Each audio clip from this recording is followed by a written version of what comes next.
Welcome back, everyone, to Bro Brack Dragness. We are talking about season 7 of Más Draga, episode 6. My name is Craig. And I'm Juan. And we're taking take 2 right now. We had a little bit of dogs barking. So if you hear dogs barking, it's okay. They're very excited. It's not a big deal. And, this is for Juan. Everything's going to be okay. Dogs bark. It's okay. I don't have an issue with it, Craig. And also, shout out, let us know in the comments if you're a dog person. Go ahead and give us a like if you haven't. And if you have not subscribed, make sure you subscribe. We are trying to put out content as much as we can and frequently. So please feel free to join us on this ride. So let's go ahead and begin. I wish we had a little Benito that said meow. That's right. Oh no, you should have used your hands. You should have. I know. Today's challenge, folks, is going to be putting my hands down. So I'm not doing anything below the waist, but I can't. My camera hates it when I move my hands. I can do whatever I want with my hands. I can do karate. Yeah, but does you definitely need to step it up, Craig, because I can see a halo effect on the top. Let us know in the comments. I'm angelic, brother. I'm an angel. Well, you know who I think is an angel? Hilary Duff. She is. And that song of hers is very godly, mature. If you haven't listened to it, make sure you listen to it. She's reviving her music era. She was long missed, and yes, it's 10 years. It's been 10 years since she last dropped it. We're not here to talk about Hilary Duff. We talk a lot about music videos. There's a really amazing music video that accompanies it. I've never wanted to lay down in a little flower, but her music video makes me want to do that.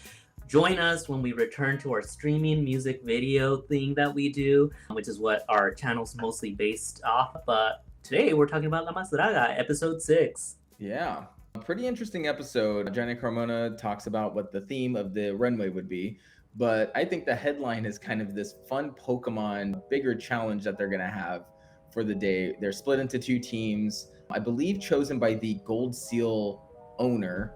That's correct. It was Caos Lascivia from last week. Also, the reto, we're gonna, if you hear us jumping a little bit all over the place, it's just because the format of this episode, there was a lot going on. So the runway this week and the theme was Plico Purpura, and I myself did not know what it was, and it was quite interesting watching the Feminosas talk about it in the episode. A lot of them also struggled saying it, Plico Purpura. I now know what it is after doing a little bit of research. It's a specific snail that is not necessarily endemic to Oaxaca, but it is found there. And basically, the snail, they use it for its purple dye. So the runway is essentially purple because it's inspired by purple dye. So that's what that's about.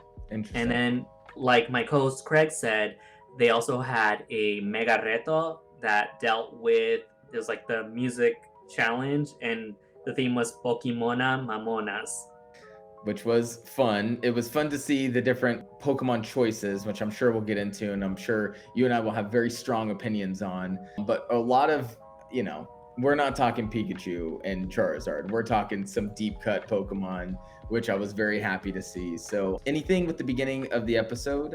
Yes, this episode with format was very different. There was no gold or red seals that were sent. And even then, yes. There were actually gold. Oh, there were? Yes. So here's the thing, everybody.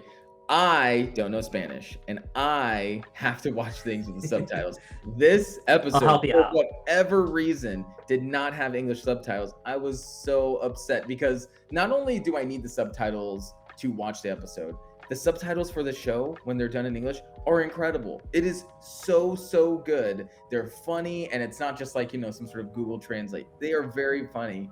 So I was pretty disappointed that I guess I'm gonna have to have Juan do a little bit of the steering here and explain. Absolutely, that I have your back, and also I just wanted to say that we're productoras. We're not actual productors, but we are productoras tier level on Bro Brack Madness. And we did ask La Más Draga on episode 6. I hope they're able to resolve it because it just makes the episode so much more enjoyable. We realize that it's like a luxury to be able to have those captions, but it really makes the show so fun to watch. And I say this as someone that watches Drag Race in every single variation. So the captions, you can tell, are a little not as they're more on the auto translated, and so it's not always as fun. But I mean, I still watch those shows, so I mean, who am I to complain here? But let's hope that next episode we have a little bit better. They've worked that out for sure, because I mean, we are productoras, not the only productoras, but we do enjoy watching with the captions. I myself, even though I'm okay watching it in Spanish, love watching it with the manual captions that they input. So maybe they just forgot to this week. I don't know. I hope so. All right. Well, let's get into the runway, which is kind of where we want to begin with our review of this episode. We have Karime and the Drag Altar Boys. Karime looking just stunning, beautiful as always.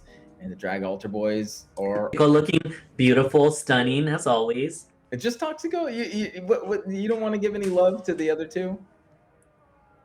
Veneno. I said what I said. I said what I said. Okay, all right. No, I'm just kidding. I'm kidding. And I'm just kidding. I like Venenito too. The other one, Veneno's fine.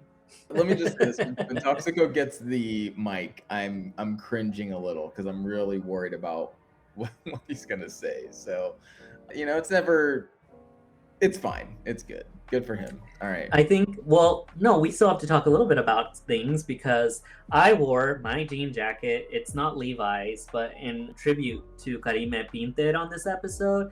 You can't see it. Again, I have a little monocle conveniently at my desk because I'm old, but you could kind of see I put the little blue eyeshadow in tribute to her. I loved the look, so I know that Craig feels it probably looks cheap, because anytime I say something looks nice, it happens to look cheap for Craig. So I already know I have like the style of like Julia Roberts and Pretty Woman, the hooker's taste, but that's okay. That's okay. That's what makes us amazing, our differences.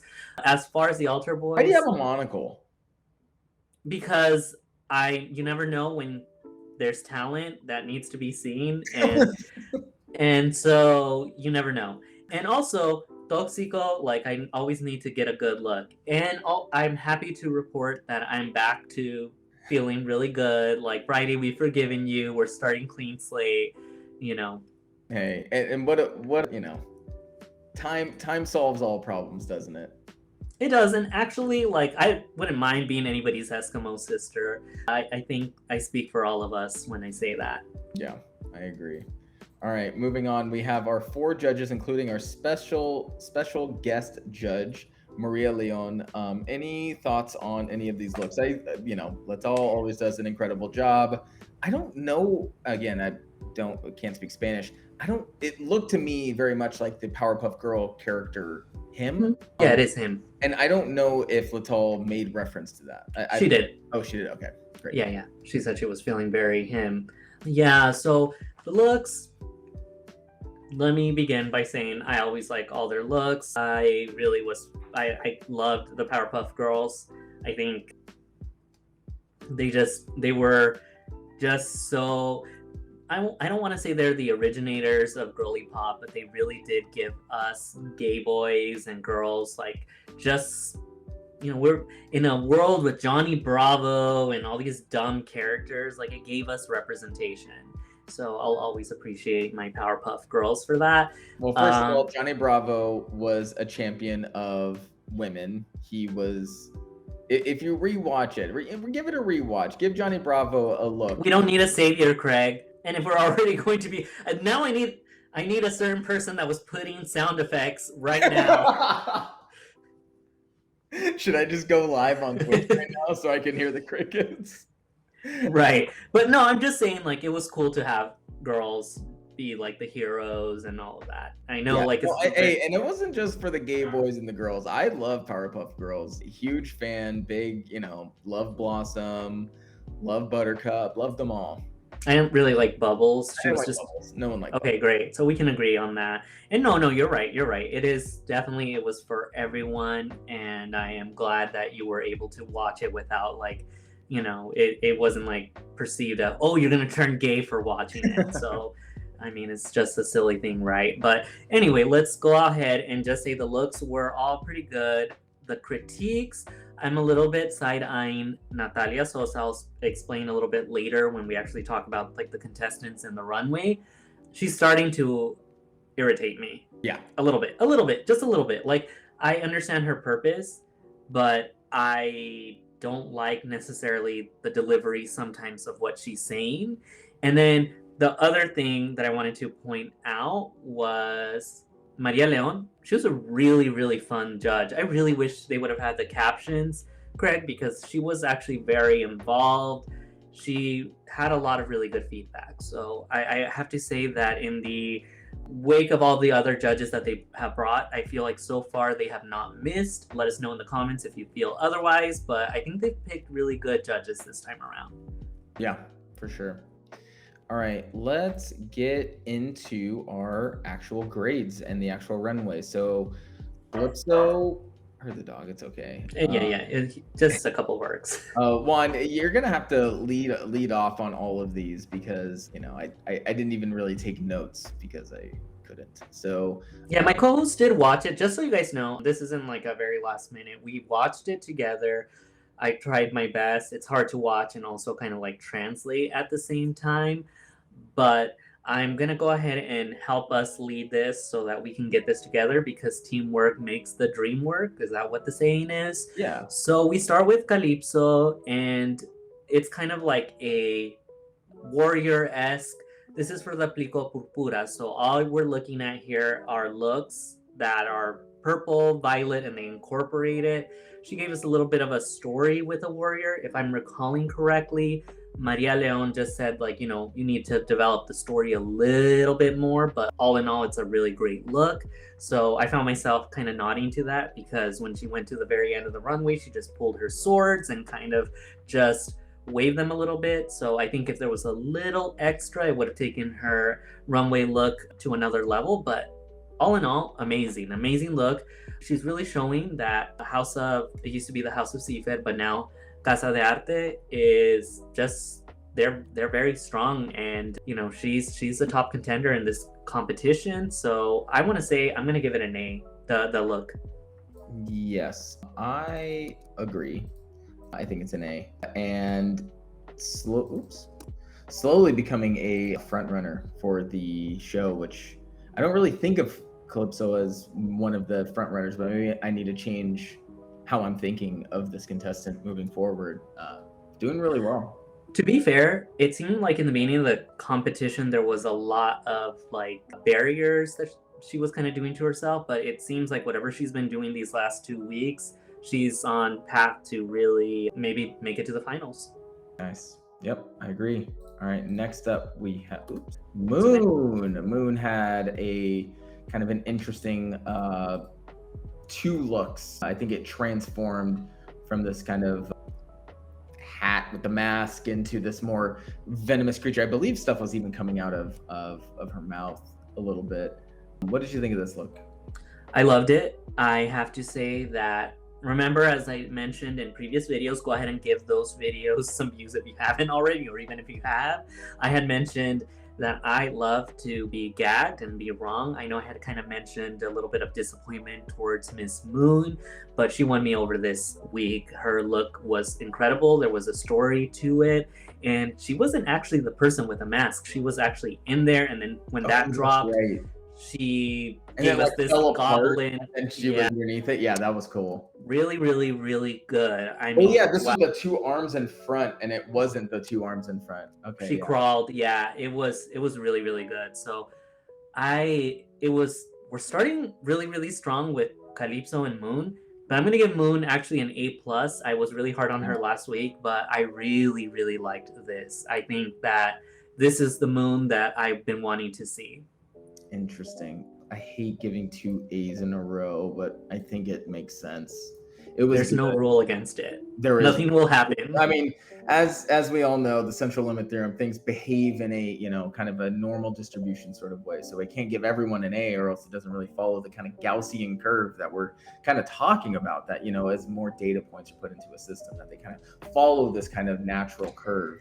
But you're not considering that there will be other competitors that are not going to be A's, and therefore these just happen to be A's consecutively. Yeah, I'm going to have to give 2 Fs. The next 2 people.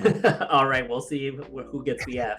I'm just grading without, because it's not fair for me to evaluate. Like, if 2 people got A's, 2 people got A's. Like, that's just what it is. I'm not afraid to give all C's. Like, Craig's favorite rapper Eminem says, I'm not afraid.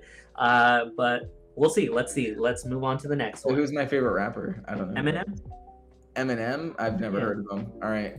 Moving on. I heard you were a stan. Something tells me you're a stan. All right. Tulsa comes out, speaking of Pokemon, in a cloister, if you know your Pokemon evolutions, the evolution of Shelder, a cloister-like clam that opens up and Tulsa is inside of the clam. I did enjoy this. I'm going to give it a B. But what do you think? This is another strong look. And maybe purple is just like a very beautiful color that maybe aids to this type of like higher score. But I think this is a really good look. Craig, I'm not copying you. This isn't like when I was in school and I'm like, hey, let me see your notes and copy.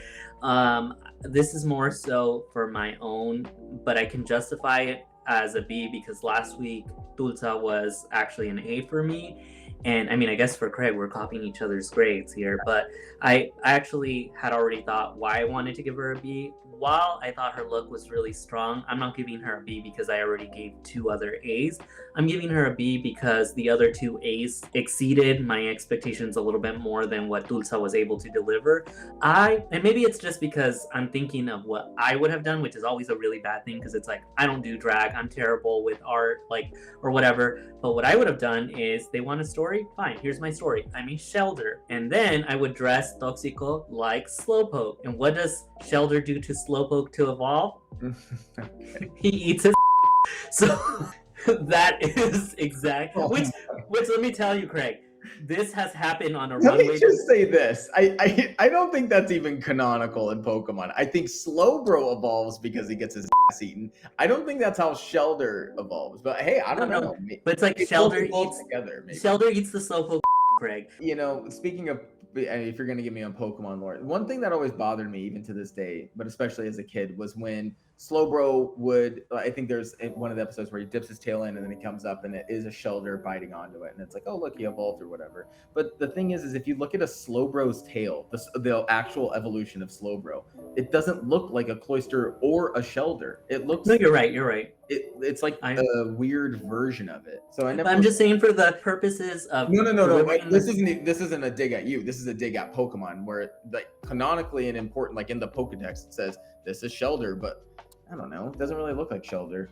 Well, canonically, I would be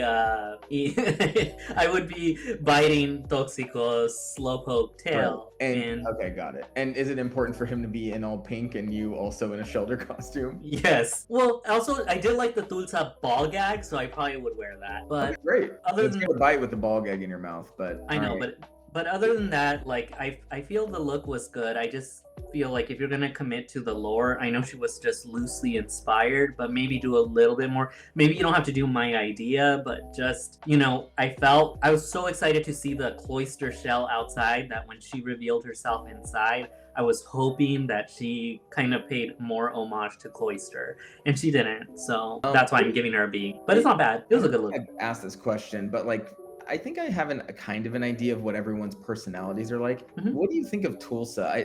Maybe the confessionals, or I don't have any like very memorable confessionals in my brain, but what do you think of Tulsa just outside of maybe drag, maybe just as a character on a TV show? So on this show, we normally talk because I've been gossiping. So no, I know some of you guys will remind me that I've been gossiping like outside. So not just like I'm like, we're professionals. We don't talk bad about people. But for the record, if we are talking, everything is alleged. We don't know them personally, and they all seem like fine people. But we also are viewers and have opinions. And I would say I don't find her boring as much as, and Tulsa, you might be very different to this if someone can vouch for her. I mean, you guys don't have to vouch for her, but like her personality sometimes strikes me as she has that like kind of cattiness that, you know, I don't necessarily always appreciate. But at the same time, I say this as a viewer because I feel like in a room, I will always get along with a person that sometimes rubs people off the wrong way. So I could very well see myself befriending her because of that. But like in a hypothetical situation. But as far as watching her, she kind of has a very, I wouldn't say boring, but I noticed that a lot of the former feminosas or ones that got eliminated from her season don't have a lot of positive things to say about her. And that kind of gets my side eye, because it's like, if you're rubbing a bunch of people off the wrong way, then it's got to be something in your personality. There was like a number of, in other shows that I watch, I listen to a lot of podcasts, reality TV, or online, they'll keep track of like number of confessionals and stuff. I imagine that Tulsa would be one of the lower numbered contestants, like actual number of confessionals, and being 6 weeks into the program or into the thing, like, and for like, I mean, looking at scores are actually decently strong. So then it's just that I don't really have an opinion, like I have opinions on almost every other contestant except for Tulsa. I think my issue with her is the same issue that I have with a lot of her former House of Black and White. There's this kind of like arrogance about them, and maybe they don't even have it. Maybe it comes off that way. They are good, no doubt. But like, it's kind of what I was saying about Moon, like, let's wait until you get to like the finals kind of, and then that humility can go out the window, right? I mean, it doesn't have to, but I mean, I can understand it as someone that like, I wish I had some type of ability where I make it to the final and like, yeah, right, I'm not going to be the same person if I'm like that far. It's like, I'll be a demon. It's like that rapper says, Kendrick Lamar, like, be humble a little bit. Okay. And he doesn't say just be a little bit humble, but be humble. Wow. Fantastic. All right, let's see how Tulsa does. I think there's still some more in her, and scores kind of historical scores back that up. So let's move on to Connie Cortez. Can you intro this one for me, please? Connie Cortez was such a wonderful surprise. She was kind of giving like rabid Labubu mixed with like feral cat, and I have to say, like, Miss Connie Cortez, welcome to the competition. I knew you had it in you. I'm sure your father is clapping and he's using hands, or maybe not. And he's just sitting there so proud of you. You did incredible this week. I am so proud. The whole performance of it, I think everybody was just like, she used the entire stage and she did so good. And this is what, this show's about. Just when you think that a person is on their way out. I remember my co-host Craig saying, she won't make it. She won't make it. And for a short moment, I started believing it. But I mean, I think she did really incredible. I know Craig's going to get really annoyed, but I'm giving her an A because... Wow, that is ridiculous. Well, Craig, you know what's also ridiculous? For you not to give her an A, because the judges actually gave her and Moon the top score of the night. They both tied with 20 out of 20. It was good. It was a B. It was fine. It was better than Tulsa. So you're telling me... No. Hold up. Gotta adjust myself. Sorry, I wasn't farting. It was it was the chair. You're telling me... Because, we want to use like the same logic, that you're saying that her performance was on par to Tulsa. Did Tulsa chase Venenito, and like Venenito looked mortified and frightened when she went backstage chasing him? And it was good. It was so good. And then she went to the judges and like pawed at them. She stayed in character. So I'm sorry, that's not a B level, but I mean, Craig just has a personal vendetta. I might have a personal vendetta. I don't know, man. I don't know what it is. So see, but this is what I'm saying. Like, I'd rather, think someone's annoying or not like it versus like not have an opinion. So I would rather have Connie Cortez on the show than Tulsa for sure. But Connie Cortez's personality is excellent. I mean, she is hilarious when she went into the music studio, and we'll talk about the musical part of it, but she went in with a bunch of different voices. She has just something to her. Again, I called it in the previous episode. I think if she continues to polish her craft, she's going to be one of those that if she comes back to All Stars, she's going to be like she's already, I think, becoming a fan favorite, or she is a favorite with me. And I'm not saying that just to be in her father's good grace, although just remember that Mr. Cortez, I don't even think that's her last name. Like, I have been very kind. I may have given her a C the first week, but I have always been a really big fan. I like what she does. I like her energy. I like just how loud she is. And I've been saying it. She's been taking the biggest risks of the entire competition. Do they always pay off? Not necessarily, but this week, 100% paid off. Interesting. All right. We would like to briefly just announce that Craig included one of the winners of this week as not a winner, but I will acknowledge you, Connie Cortez. Congratulations on that very well-deserved win. You won it on the runway, but you also won it on that musical. You did incredible in the musical. What Pokemon was Connie? Hunter. Okay, yeah. Did a great job. Also purple. Yeah. All right, let's talk Detox Alanis. Juan, if you want to start off. Yeah, so she was like an octopus, and it was not my favorite look of Detox Alanis, and there's a lot of things to get into here, so let me do my best. I'm going to start with grading her. I'm going to give her a C. I thought the look was very mid. I liked what Yadi told her. I thought it was kind of funny and accurate. So she told her something to the effect of she would have liked the tentacles to be a little bit more alive, because the look that she had made it look like those tentacles had already been cooked and boiled and they had no life in them. And I have to agree, I understood exactly what she said. I'm also getting I'm okay with a gag of, person having things come out of their mouth. I can only think of the many things and fluids I would come up with every week, take out of my mouth on the runway. But if it makes sense, I don't know if it made sense in this I mean, I guess they spray you, but I don't know. It wasn't my favorite look. She got very defensive with Natalia Sosa. They actually almost went at it, and that was good TV. So she basically said, like, I'm sorry, Natalia, like, what do I have to do to impress you? And she's like, well, I'm giving you the criticism. And she's like, no, I've done everything you told me every single week, and it just seems like you nitpick everything I say. And she's like, and what I'm trying to do is make you be a more established and polished person.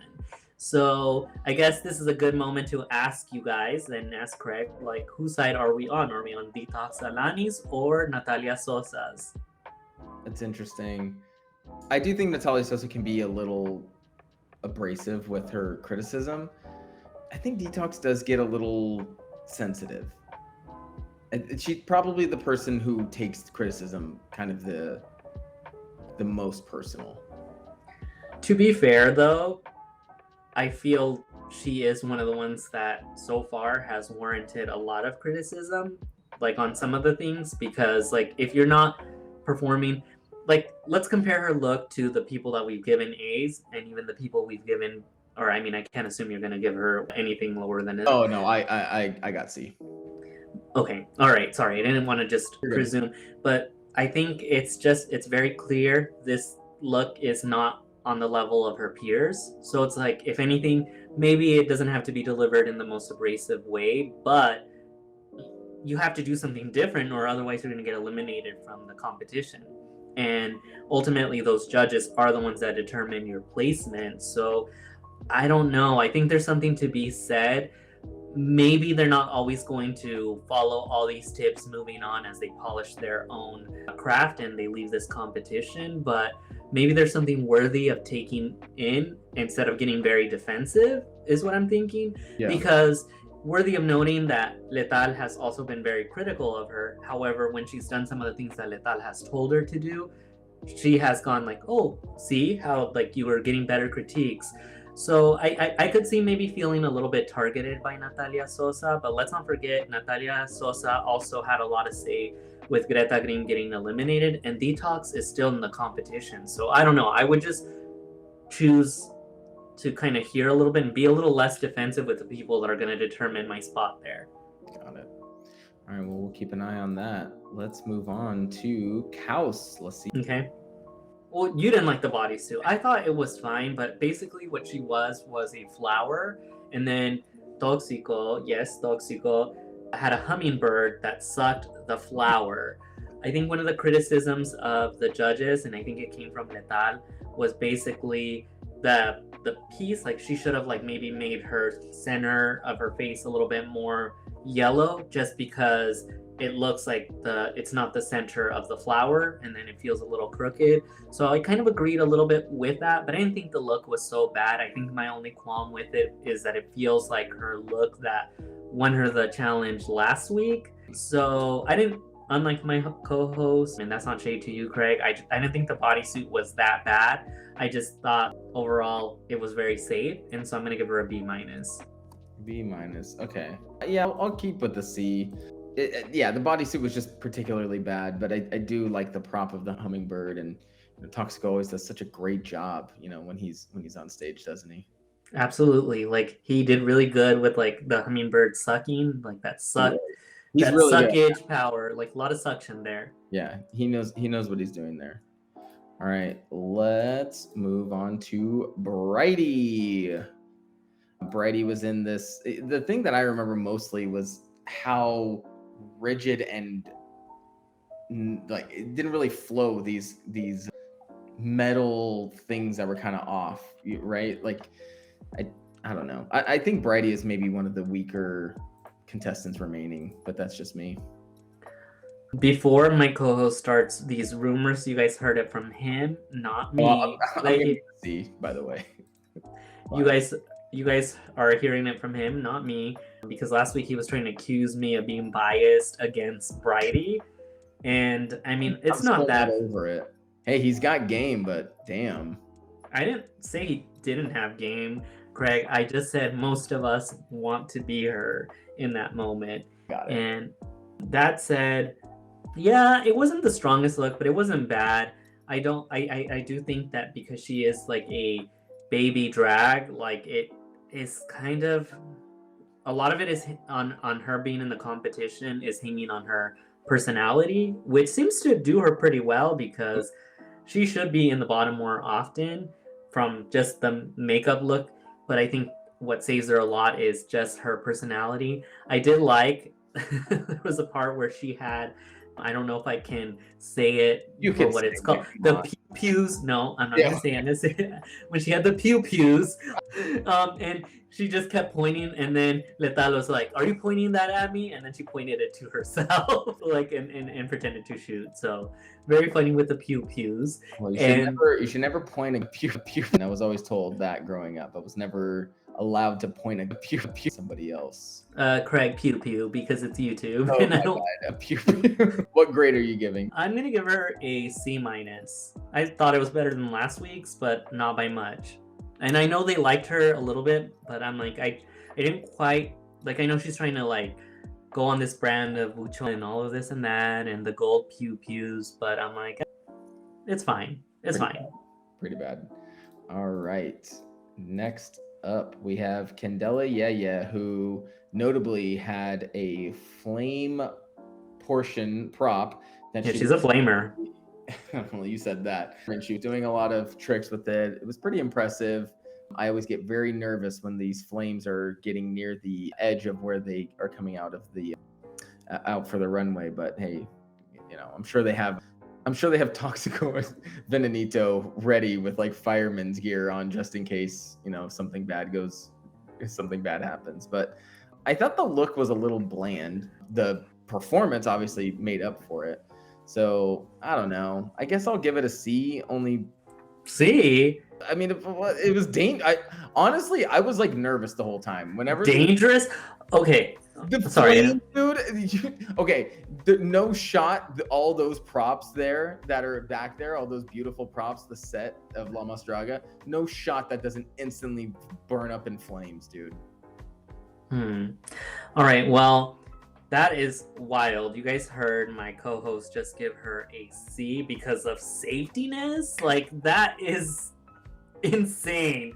Do you do this like when you go and see like Vegas shows and stuff? Like, I'm gonna do this show like because they're not safe.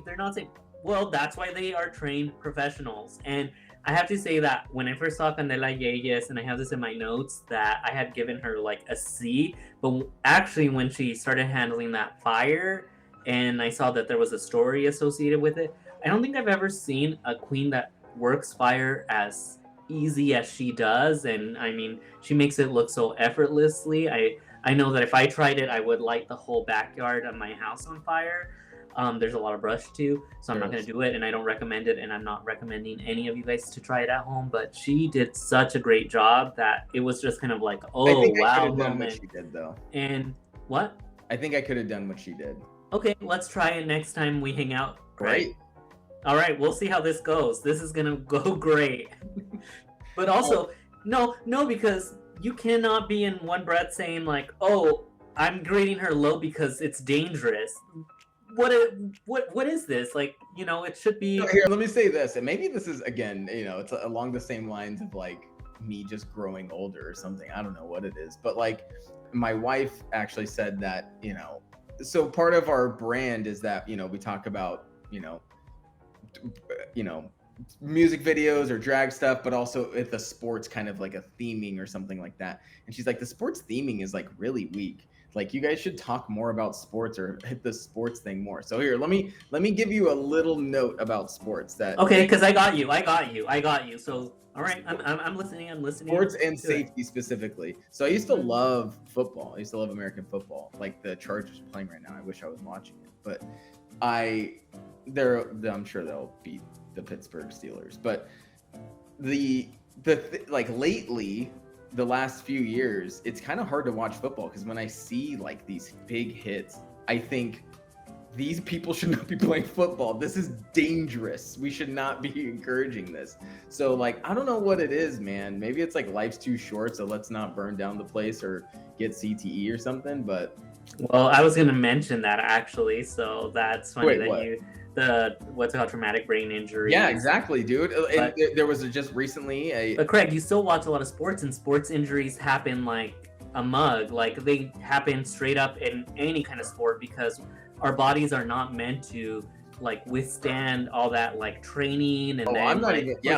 I mean, even beyond the steroids, the legs, performance drugs. Damar Hamlin almost died on the field a few years ago. Like, this is dangerous, man. Like, this stuff is dangerous. So, but you just contradicted yourself because you're like, I want to watch the Chargers. I'm like, so you do. That is because I have to. You have to watch traumatic brain injuries. I have to watch sports. I have to watch my teams. But let a queen that is professionally trained with fire and that's where we draw the line. That's where we draw. She called herself La Reina or La what's it called, Draga de Fuego. Okay. Well, I mean, it's Candela. Does that mean candle? I mean, maybe this is like her brand. I don't know, but I don't know. You got to agree that at least the look was, fire aside, the look was a little sure. And that's why I put in my notes. It was initially a C, but then when I saw her come out and control that fire in a way that other people just would not be able to, like it took my breath away. It was straight up just fire. And so for that, I'm giving her a B. I'm not giving her an A because her look was not great. I wanted to give her a C on just the look, but the fire really did enhance it. And worthy of noting, and this was before I saw what the judges said, they kind of said the same thing. The look was meh, like you didn't do enough there, but the handling of the fire was just insane. No, I'm saying I would have given the look a D or an F, but because of the performance, that's wrong. And obviously, I'm kidding. I couldn't do it. I can't perform. I can't even dance as good as them, let alone dance and throw around fire like, you know, like in Vegas or something. So, but the look was pretty pedestrian, and I think the performance obviously was better than that. So, for that, I would give it an average of C. So a C, but you're still talking about like you'll remember she used fire. Like, what does she have to do for you to be impressed, Craig? Besides play football and get a brain injury. Summon fire, summon ice. If she summoned it, you didn't see if she didn't summon it. I don't know what it takes. But dude, the look, whatever. All right, the look was bad, and I know you agree with me. Well, I put that in my notes. I'm open about the look was very plain, and it would have gone a C- if that's all she brought out to the floor, but she actually told a story. Half of her face was torched, and then the fire that she just played around with, and she did the splits. Like, again, what else do you need from her, Craig? Okay, give her an A then. No. Okay, so we come down to the bottom looks, which were Nyla Downs and the other one, Axelle Deville.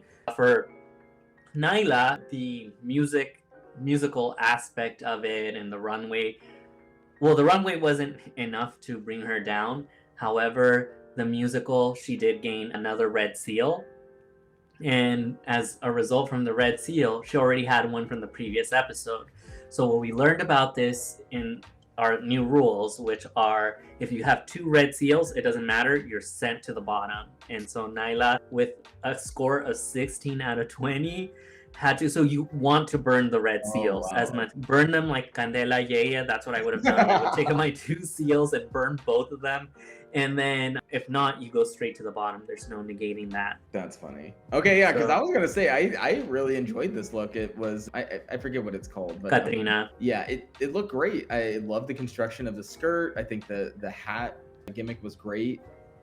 Moved pretty good. I thought it was really a good thing. So it's surprising to see that it was on the bottom. Yeah, it's because she was in the bottom or got a red seal that she got a direct pass to lip sync. And I have to say, I really like the look. It's not my favorite Nyla look because she's incredible, but I will give her a very well-deserved B+.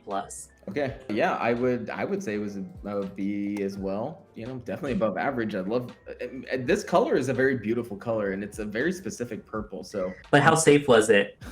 What are you trying to say? There was no fire. Is that what you're trying to say? So yeah, because everything is safety now.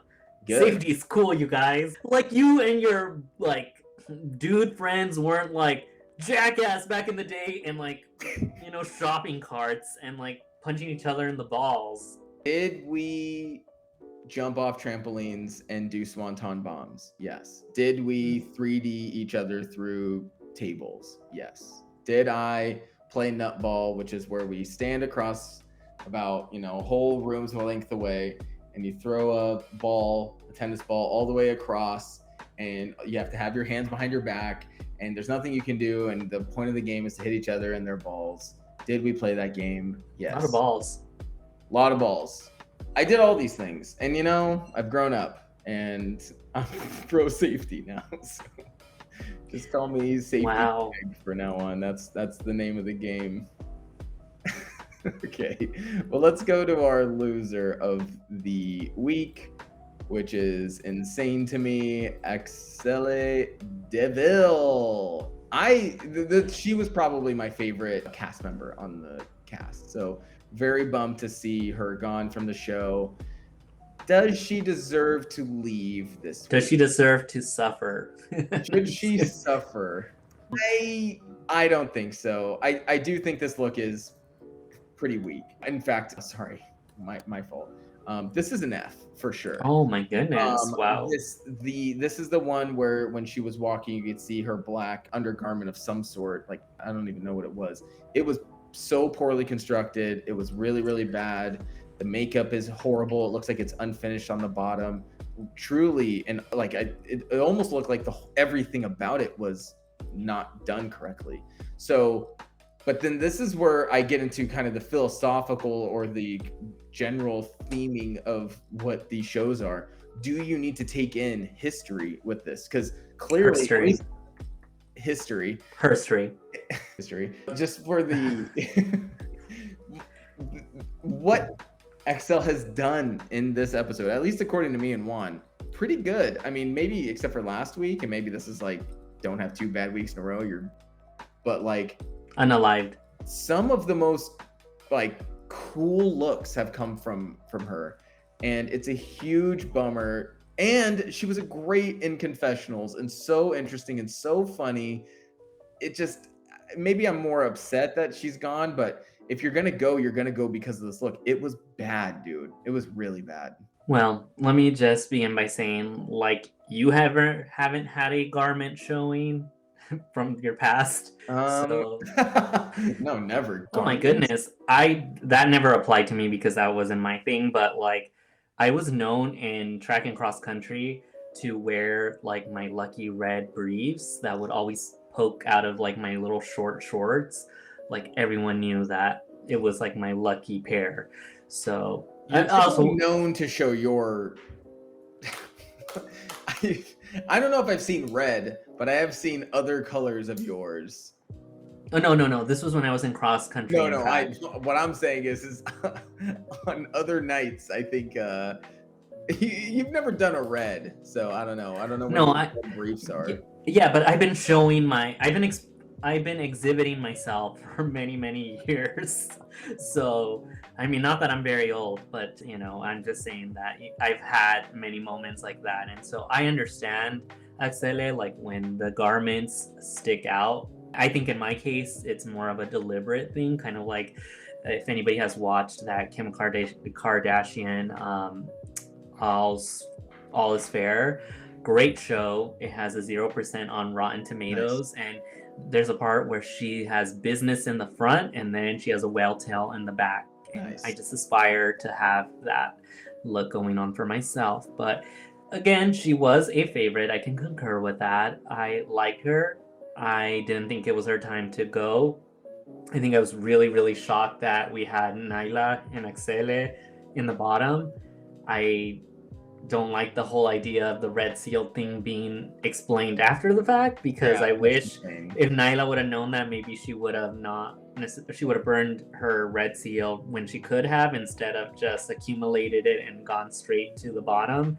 It's also a little scary to play this game because you could be having a really good week, and then if you accumulate those, again, 16 out of 20 is still a really good grade. So I don't know, it's not fair. Axele didn't do great and she did have to be put in the bottom, but I think the lip sync was quite, if I'm gonna go ahead and say between both, wasn't that great between either, so it was really close.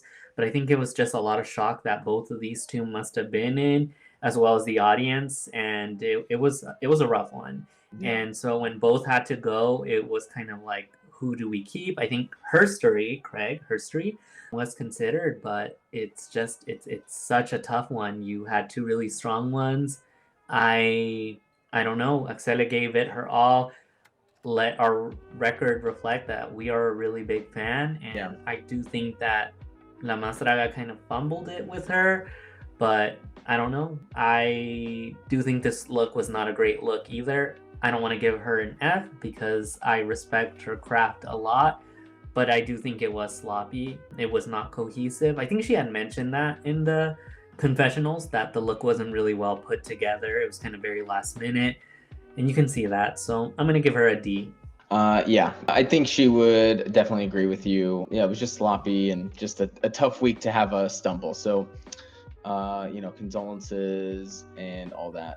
Let's move to the actual Pokemon challenge now. So let's see if we can name them all. Let's see if we can name all of these Pokemon. So upper left, who is this? That's Detox. Detox as, I'm guessing, like Ponyta or Rapidash. She is Ponyta, yeah. And then you're going to have to help me with the actual contestants' names. Connie Cortez. Cortez is Haunter. Very good. I love that one. The tongue around the leg is really cool.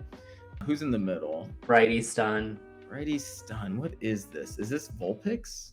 No, it's Flareon. Okay, a little bit of a safe basic choice. All right. And next up we have. Wait, basic? Because it's like, okay, who's everyone's favorite Pokemon? Okay, one of the evolutions. Okay, great, cool. Really? But it's not the favorite. How many people will answer Flareon as their favorite?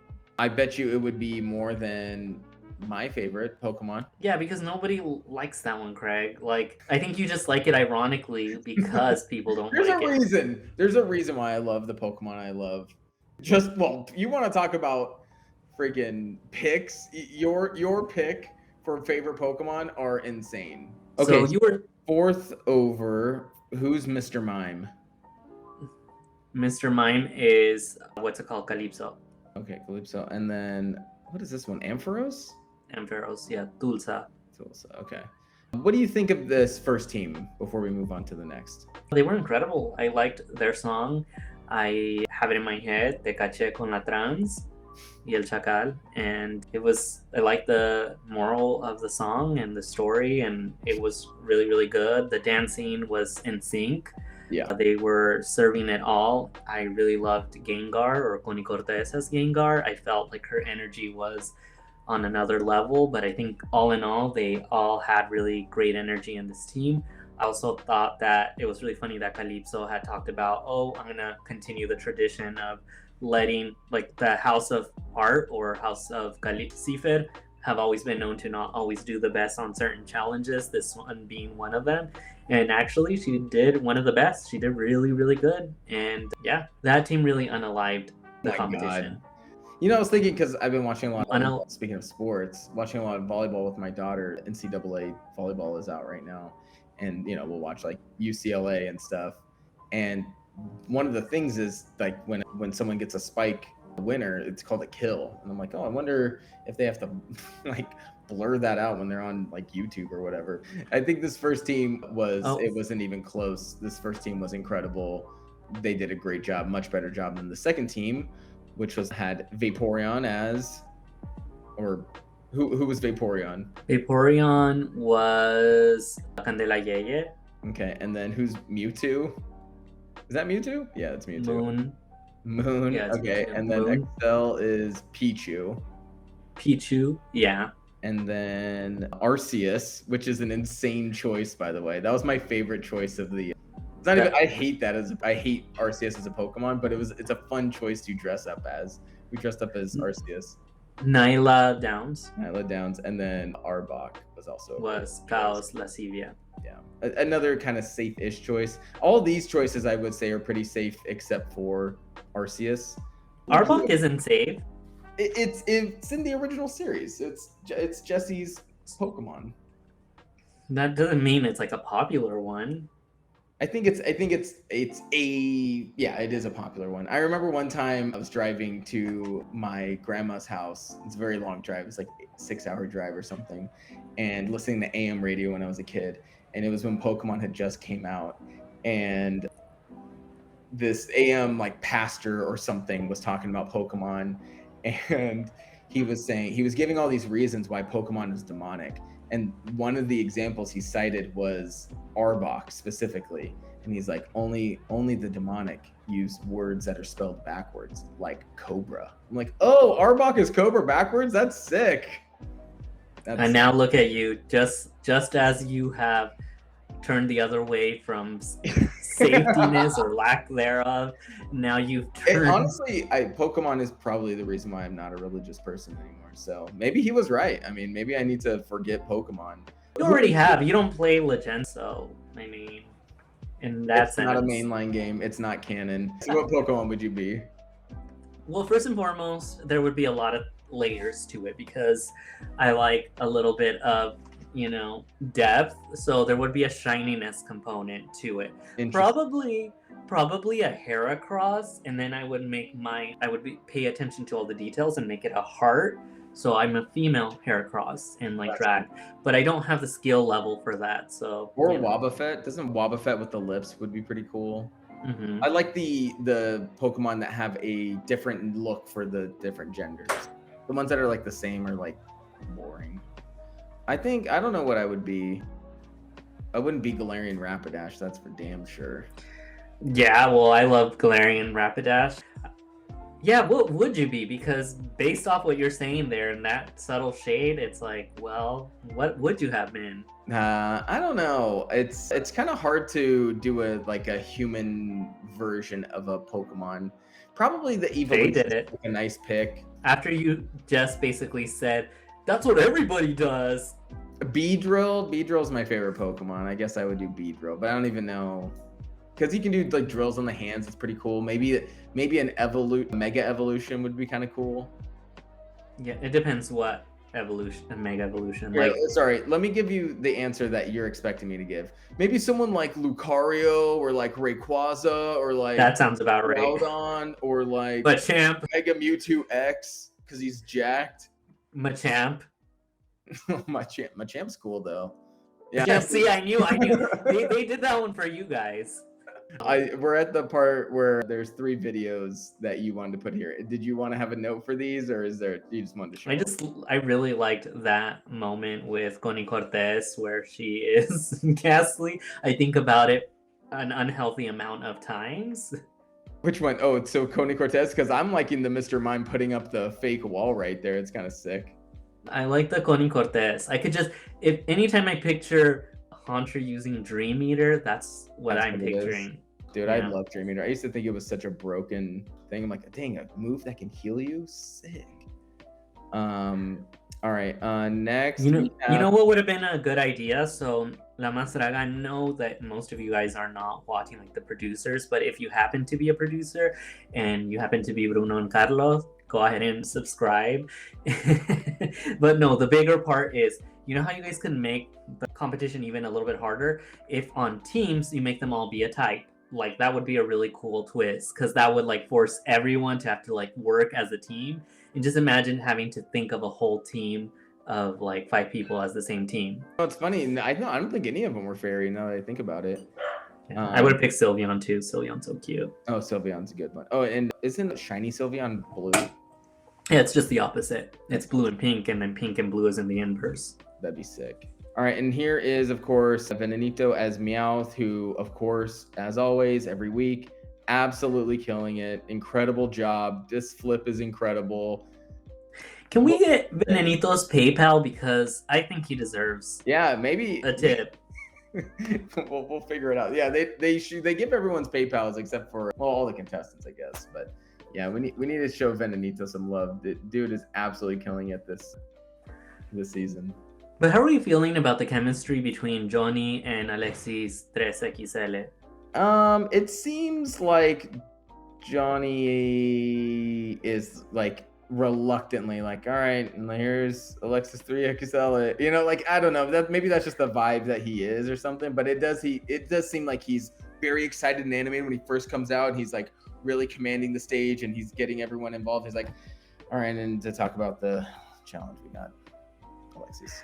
Yeah, because he's the serious one, and then she's kind of like the goofy, like, I'm gonna roast them, but also like play around a little bit. Like, if you notice in the studio, she was one that was kind of like laughing at some of like their singing. So yes, I don't know. Really, we can get to that next one. I don't know if I can get the sound. Let's see if I can do this. All right, tell me if you can hear this. I can hear it.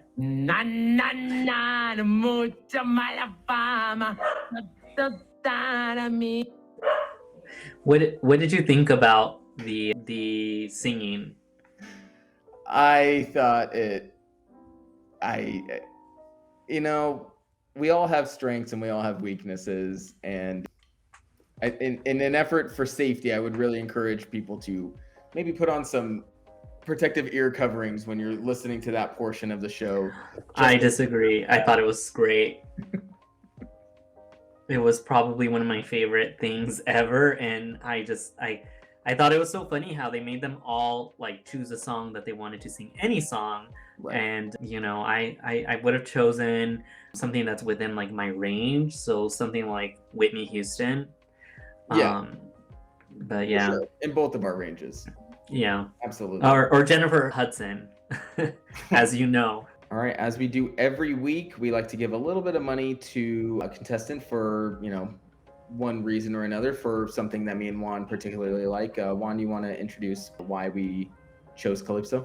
Yeah, this week we chose Calypso because she's starting to become a standout, and we really both shared that we really appreciated her in both of the challenges. In the runway, while she didn't necessarily have the most biggest story, like the look was really cool, the swords were really cool. It kind of gave a little bit of like Rita from Power Rangers kind of vibe, and I appreciated that. And then in the musical as Mr. Mime, I know she was doubting her abilities, but she like did amazing. She really the Mr. Mime was hilarious, and the singing was actually, it worked. She was in the group that kind of stood out and wasn't kind of like Fifth Harmony-ing it, where they're all doing different dances and no one's synchronized. So I think she did incredible and is very well deserving this week. Yep, I 100% agree. And as always, we are on Twitch. Follow us on Twitch. We may even start streaming as we're recording this episode. That might be a fun little thing. We accidentally streamed a little bit of this episode actually on our channel. Channel, but maybe we'll start doing that. So, keep an eye out for that. Give us a follow on Twitch and on YouTube and all that. And thanks for watching, everyone. Yeah, thank you for watching. Just wanted to say, as always, thank you for all the views. Thank you to all those that are watching us, giving us likes. Don't forget to subscribe so you know when we have new videos. Special thanks to my co-host Craig for always putting up with me, and we will see you next time. All right. See you guys. Bye. Bye.